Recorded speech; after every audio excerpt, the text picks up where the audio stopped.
So did Ham have sex with his own mother? And then the child from that union produced Canaan? And that is why Noah cursed Canaan? Well, if you were reading the Babylonian Talmud, you would think that this is a rational thought. And this is what actually happened when in Genesis chapter 9 says that Ham uncovered his father's nakedness. But in order to do so, you have to accept the midrash and this looking at the Genesis story through the lens of Leviticus 18 and Leviticus 20. So is that a true statement? I'm going to have to say no. The Babylonian Talmud, the rabbinical midrashes, are trying to refocus the story of Genesis 9 to make it fit in a Persian ruled Israel. When they got to the point where they were able to control their own destiny under the Persian king of Artaxerxes, Exodus 20 was written. Exodus 18 was written prior to that. And so they edited the thought process of what happened in Genesis because they wanted to point out that the Canaanites were their enemy and they had just cause for doing so. So let me explain the entire thing. So the historical background is this. Many people believe that Moses is the writer of the Pentateuch, the first 5 books of the Bible. This claim would mean that Moses wrote the Pentateuch in and around 1400 BCE. But as we know in archaeology and as we know in history, Egypt was in control of the entire Levantian area in the 1400s BCE, and that control didn't relinquish itself until the Bronze Age collapse, which did not happen until the 1100s to 1000 or 1000s BCE. This would mean that the earliest time frame that the Israelites would have been able to enter into this Canaanite land, this Levantian land, would have been in around 1000 to 900 BCE. So we know that Moses could not have written this Exodus story, nor this Genesis story in the 1400s BCE. Most scholars will agree that the stories may have been oral traditions in and around 900 to 800 and even 700s BCE. And then certain scrolls may have been written down from those oral traditions in and around the 700s and 600s BCE. But it's not really until under Babylonian control that we start to see some level of a canonization of an Old Testament, a Torah.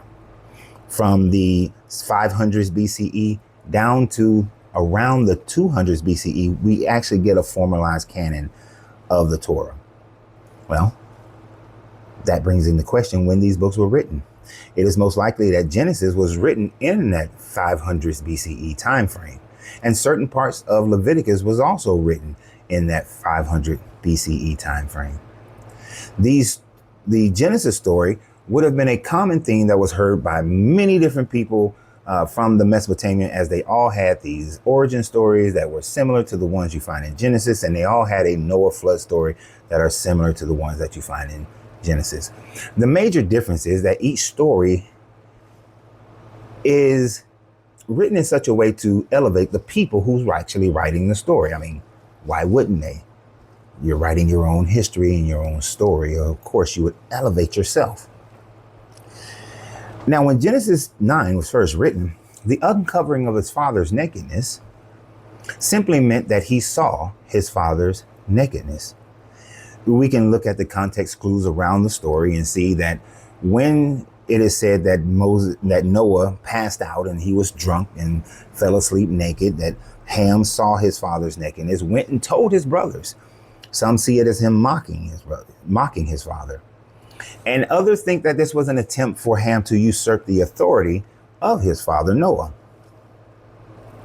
The other context clue here is the fact that when the brothers came in, they walked in backwards, covering up their father. If this was a situation where Ham had sex with his mother or raped his mother, then the covering of their father's nakedness would have been the covering of their mother. But they literally said to be covering the nakedness of their father. Now, there's another part of that story that is not just theory, but it's pretty much what the facts are. And that is, when you look up the Hebrew words that are utilized in Leviticus 20 and 18, and you look up the word that is used for uncovering their father's nakedness in Genesis, you see that the word that utilized for Ham is saw, raha. That just means you see the nakedness.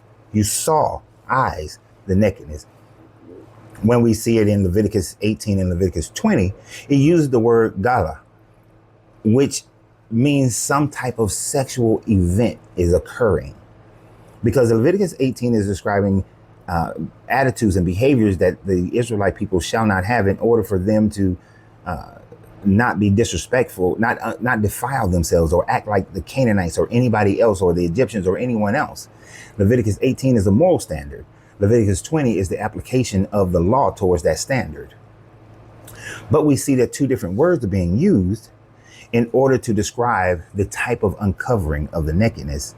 That surely solidifies that Ham was not having sex with his mother, but literally just saw his father Noah naked in the tent.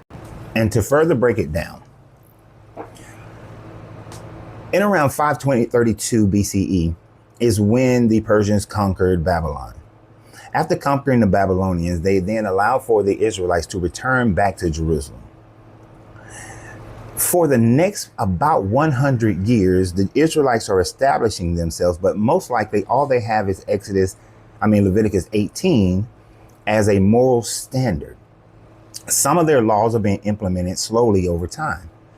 And it culminates around 100 years later during the reign of Artaxerxes I, where Israelites are now not only able to govern themselves, but are able to exact punishments up to the level of a death penalty.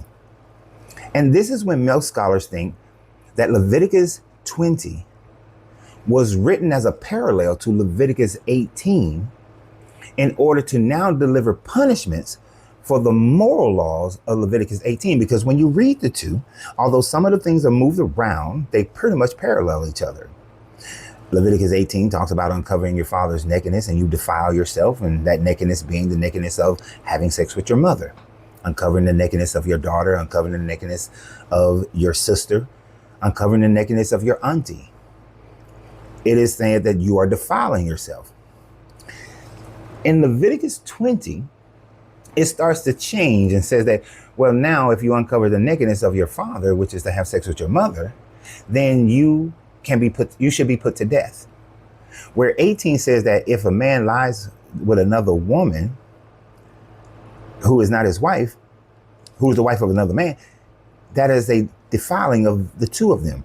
But in Leviticus 20, the same act is now the death penalty. So when you think about that critically, you see that Leviticus 20 had to have been written after Leviticus 18, or at minimum edited, which is why some call it the Ezra edit, at least edited to now enact some type of punishment for the moral decay of Leviticus 18, because now the Israelites have power to be able to do so under the Persian rule of Artaxerxes I.